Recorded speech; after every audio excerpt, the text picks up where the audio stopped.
Vincent de Paul.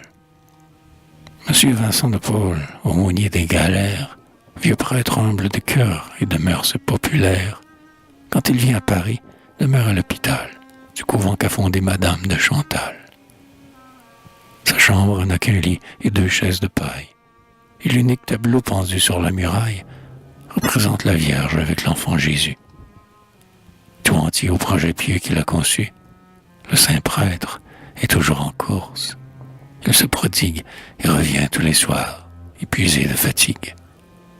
Le zèle ne s'est pas un instant refroidi de l'ancien précepteur des enfants de Gondy. Quand il a visité la mansarde indigente, il s'en va demander l'aumône à la régente. Il sollicite, il prie, il insiste, emporté par son infatigable et forte charité, recevant de la gauche et donnant de la droite.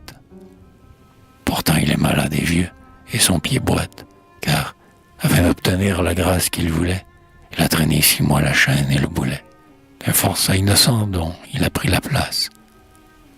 Déjà dans les faubourgs, la pauvre populace, qui connaît bien son nom et qui le voit passer le long des murs, alors qu'il vient de ramasser le nouveau-né jeté sur la borne et qu'il sauve, commence à saluer ce bonhomme au front chauve et le suit en chemin d'un œil reconnaissant.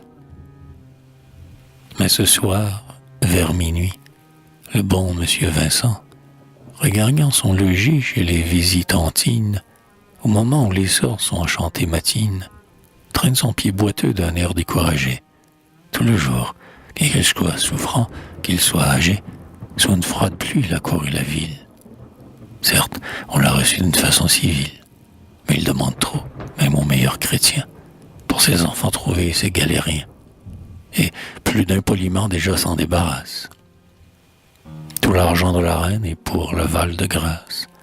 Et Mazarin, si fort pour dire « je promets », devient, en vieillissant, plus ladre que jamais.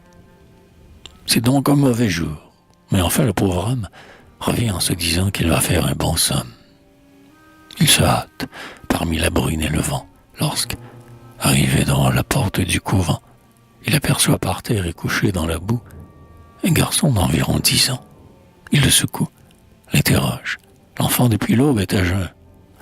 Ni père ni mère, sans asile aucun, et répond vieillard d'une voix basse et dure. « Bien, » dit Vincent, mettant la clé dans la serrure.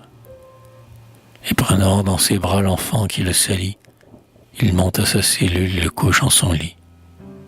Puis, songeant qu'à minuit, en janvier, le froid pince, et que sa courte pointe est peut-être bien mince, il ôte son manteau tout froid du vent du nord, et l'étend sur les pieds du petit qui s'endort.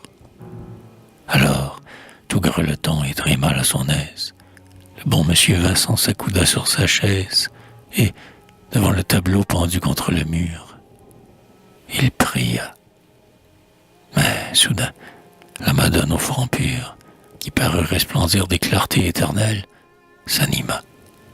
Dans ses yeux aux profondes prunelles brillèrent des regards qu'il n'avait jamais eus, et, dégageant son cou des bras du doux Jésus, qu'elle tenait d'abord serré sur son épaule, elle tendit l'enfant à saint Vincent de Paul, et, d'un accent rempli de céleste bonté, lui dit « Embrasse-le, tu l'as bien mérité. »